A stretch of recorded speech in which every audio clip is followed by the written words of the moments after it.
Hey, Allison here with Art Biz Success. Thanks so much for being here. I wanted to talk more about this productivity for artists. So if you are one of my subscribers, you probably read, I hope you read, my blog post yesterday about productivity for artists. This is a huge topic and it's majorly important. And I know majorly is probably not a word, but it's really important that you learn to master your time, your schedule, your commitments when you want to be a successful artist. And what brought this up was me, like I've been talking to a bunch of my clients. I always talk to my clients, but kind of end of the year reviews. And so many of them continue to be challenged by time.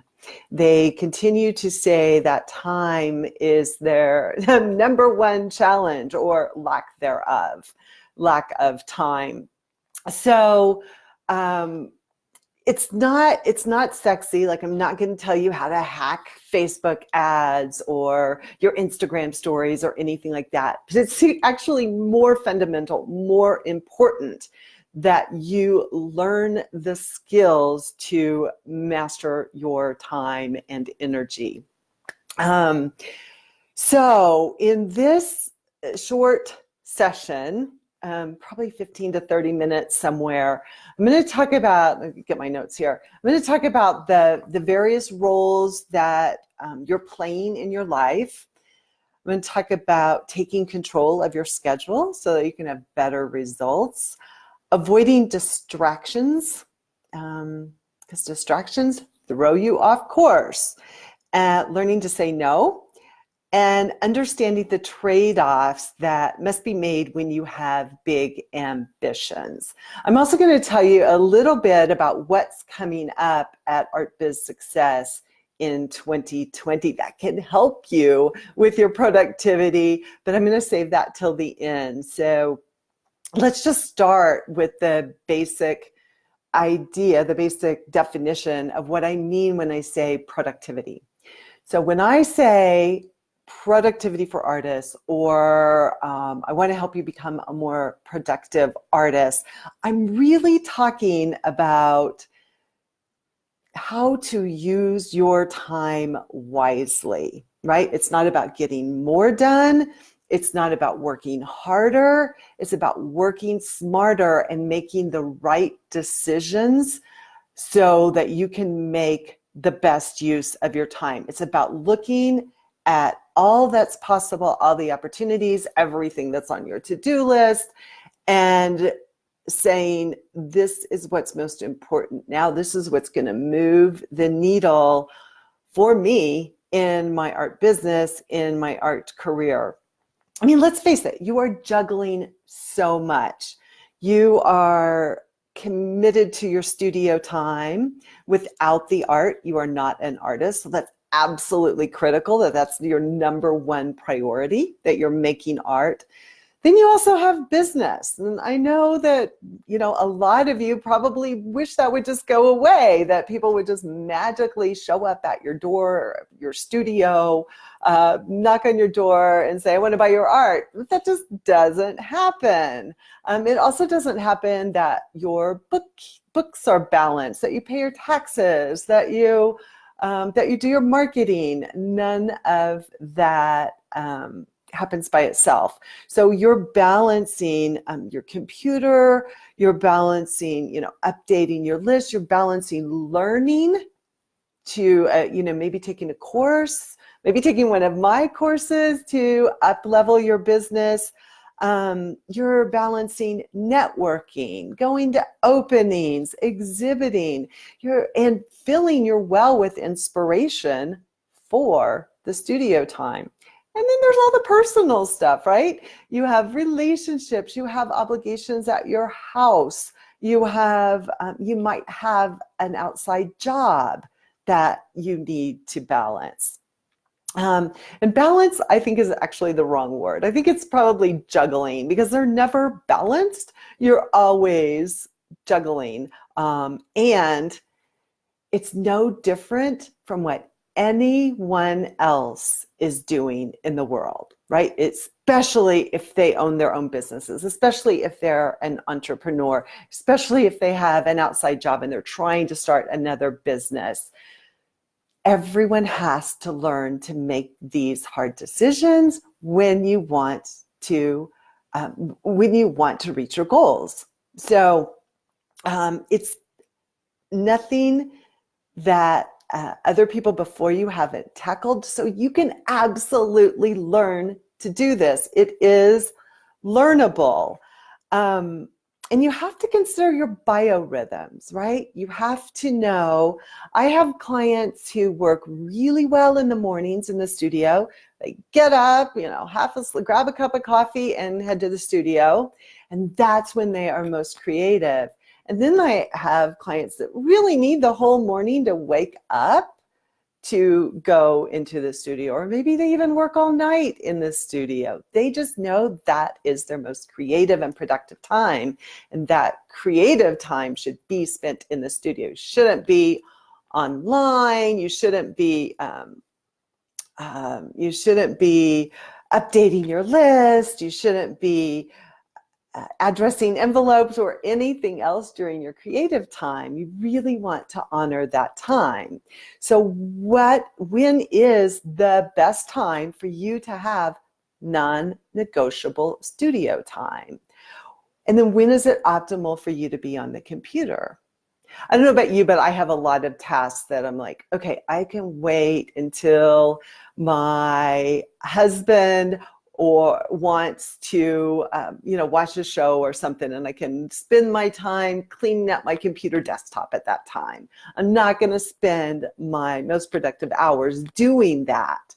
So know these things about you, and you can begin to master your time. Speaking of which, you have to guard your calendar. You have to know what your appointments are, and then know what space you have. As just to get to the point, to show you what this looks like. Just yesterday, I was talking with one of my favorite private clients. Actually, all my private clients are favorites, but we were talking about how she really wanted to get this big thing accomplished in the next year, in 2020. She actually wanted to get it accomplished in 2019, but it didn't happen. So it's even more important that moves to the forefront of her goals in 2020. So how I suggested that she get her annual calendar, and I really suggest that you make this visual, because you are a visual artist, and it makes sense to be able to see this. So an annual calendar on the wall, and you start blocking off every commitment that you have. So if you are an instructor, you block off the days when you're teaching. If you're mentoring or coaching artists, you block off those times. You know that you're probably not going to have good studio time during that period. And if you are creating a new body of work, if you need to fill the well with inspiration for that work, you need time and space in your calendar to do that. And the only way you're going to do that is if you block it off and really honor that.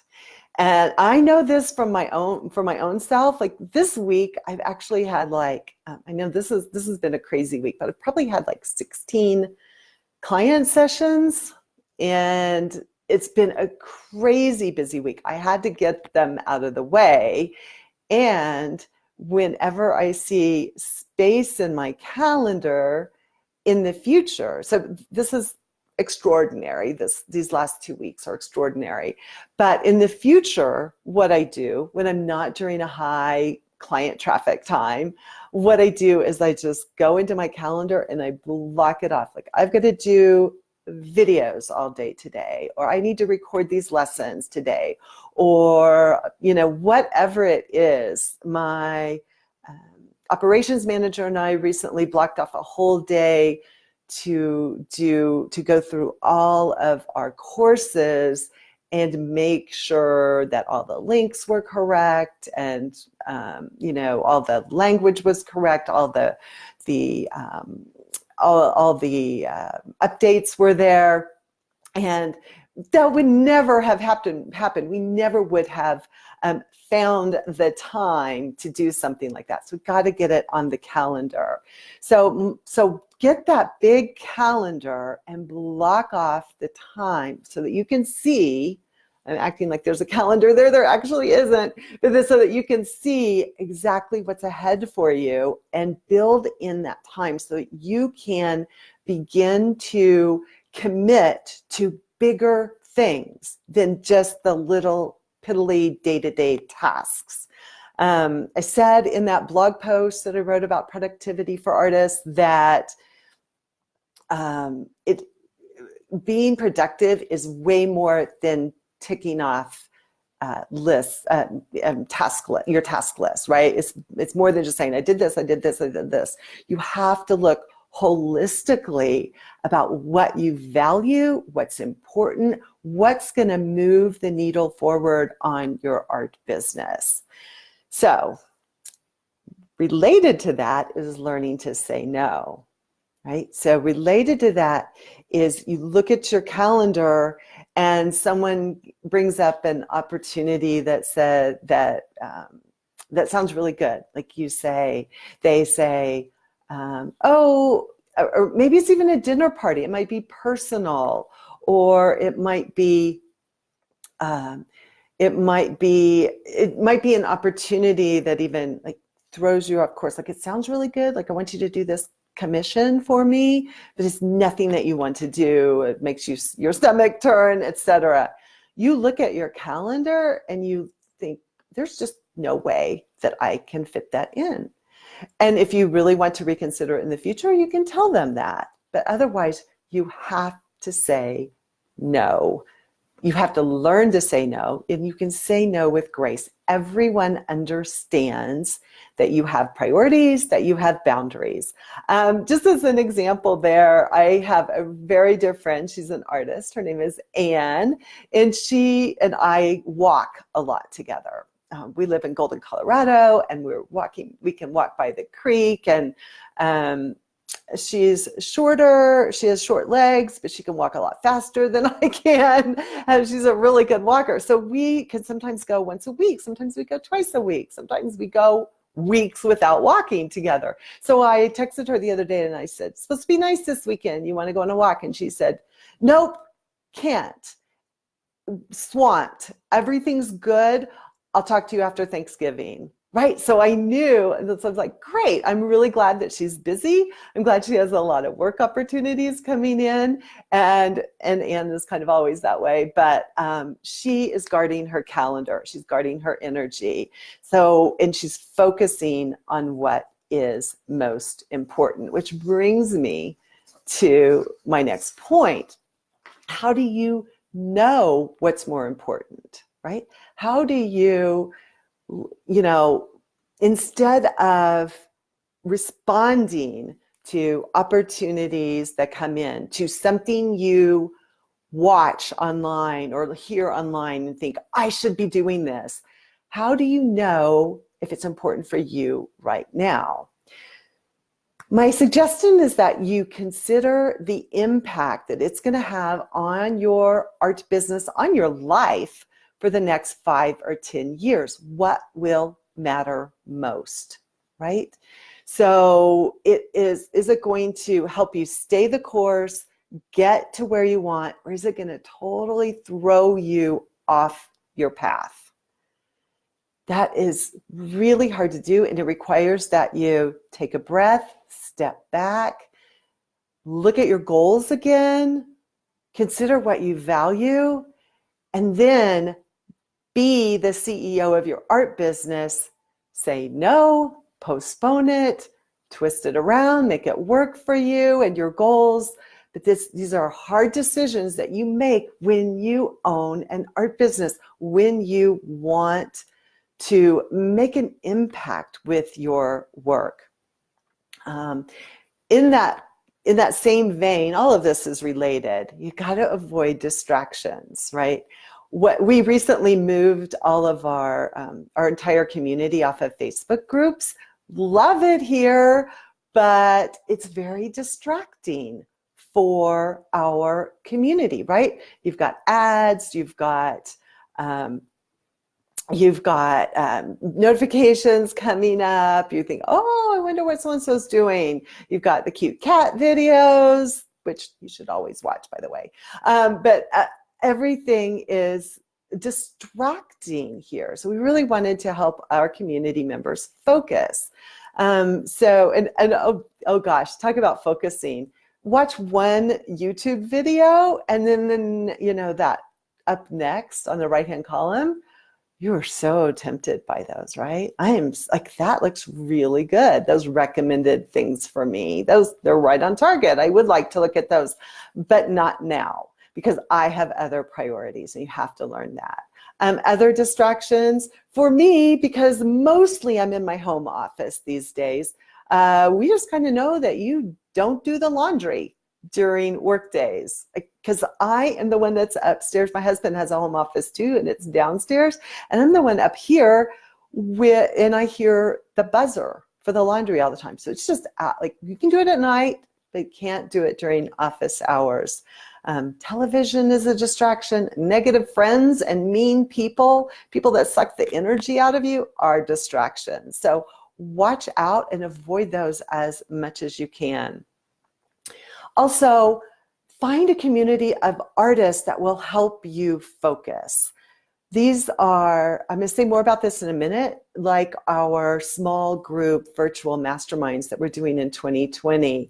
You are so used to working by yourself. You're probably a self-starter. You might not be a self-finisher, but you are a self-starter. And so you're so used to that you don't notice when you are missing the focus, when you are missing the support that can propel you forward. So being around other ambitious artists who are equally committed to their businesses and careers can help you stay focused, right? It can help you be more productive. And I'm going to say more about that in just a second. Also, know that there are trade-offs. There are trade-offs throughout your whole life. You have choices to make. Your life is a series of choices. Your art business is a series of choices. Do I spend my time this way or do I spend it this way? Which is more important to me? You will always have to make choices. Sometimes they're sacrifices, but it's just the way life is. So you have to understand that you cannot do everything. Nobody can do everything. Not everything that's on their task list, not everything that they want to do. So the choices that you make reflect your priorities as an artist, as a person, right? When you say, well, I couldn't do this because, like my show was on, or I had to do the laundry, or I had to cook. Don't even get me started on cooking, which I love, but it can be used as an excuse. Those tell the rest of the world what you value, what's important to you. So when you make sure that your art business and art career are near the top, family is always at the top. But when you make sure that they're at the top, you are telling other people, hey, I'm serious. I am a serious artist. I'm going places. You really should follow me because good things are going to happen. So let me say it one more time. You cannot do everything. So here's a question for you. Think back in the last 48 hours, 72 hours, whatever it is for you. and think back on how you spent your time. In 5 or 10 years, are you going to be happy with the way that you spent your time during those 2 or 3 days? If you are, that's fantastic. I know I am, because maybe it's because I chose this topic, but I've been having an incredibly productive time. It's not always that way. Very transparent there. I'm not always as productive as I have been, but it's really important that you do that check. Like, is this a good use of my time? If you don't use a planner or an end of the day review, it's hard to see that, like where you can be more productive. Okay, so to review, we have been talking about the various roles that you're playing in your life, your relationships, your personal life, your business, and your studio time. Taking control of your schedule, your calendar for better results, avoiding distractions that throw you off course, learning to say no, knowing what to prioritize for your art business, and understanding that there are trade-offs that have to be made when you're serious about building an art business and an art career.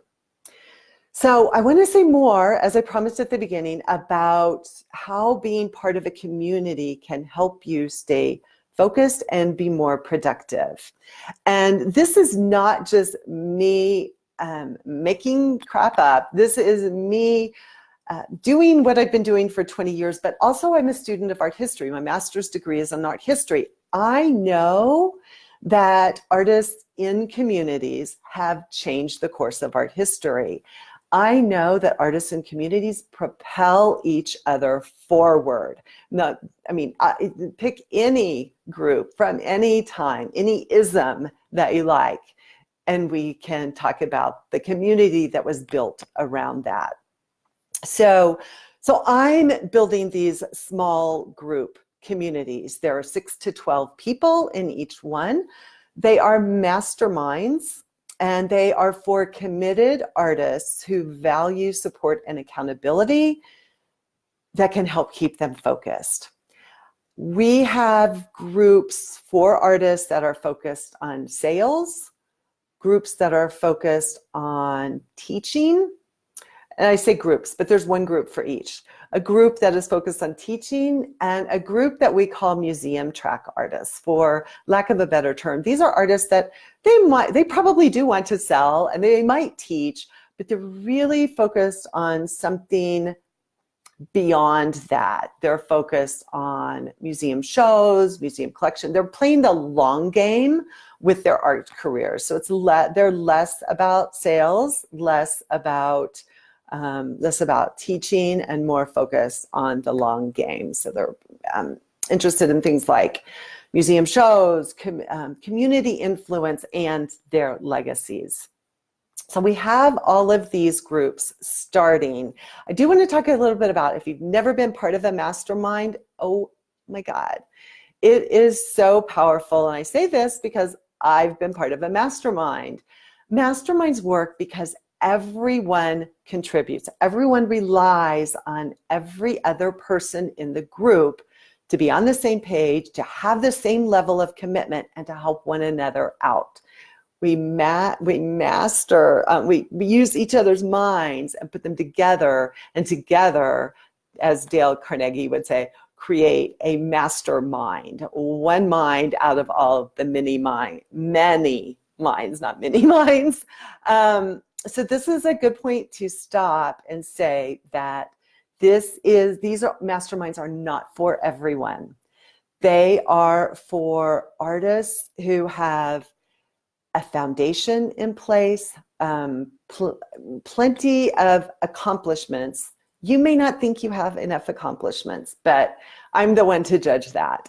But you have to have your business foundation in place. If you don't have your business foundation in place, don't look at our masterminds, look at our art career success system. Our art career success system will help you create that, that business foundation, and then you can join one of our masterminds.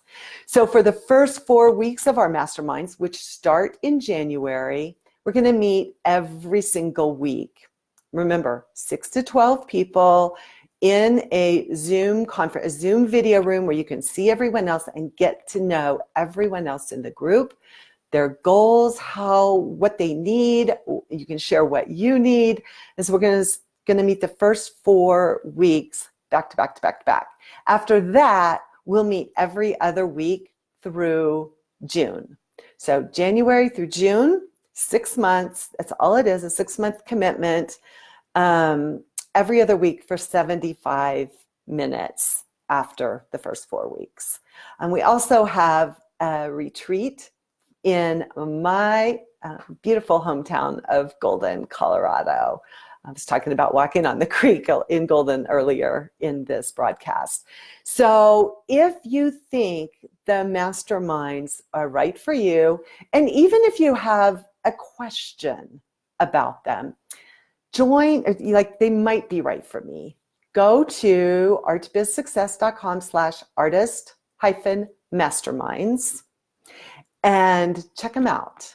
There, you can download the packet of information. It has the price in there. It's very transparent, and it has the, everything that's included in there. I haven't said this. I am leading every single mastermind. I am there for every single meeting. So I am your coach for 6 months during these masterminds.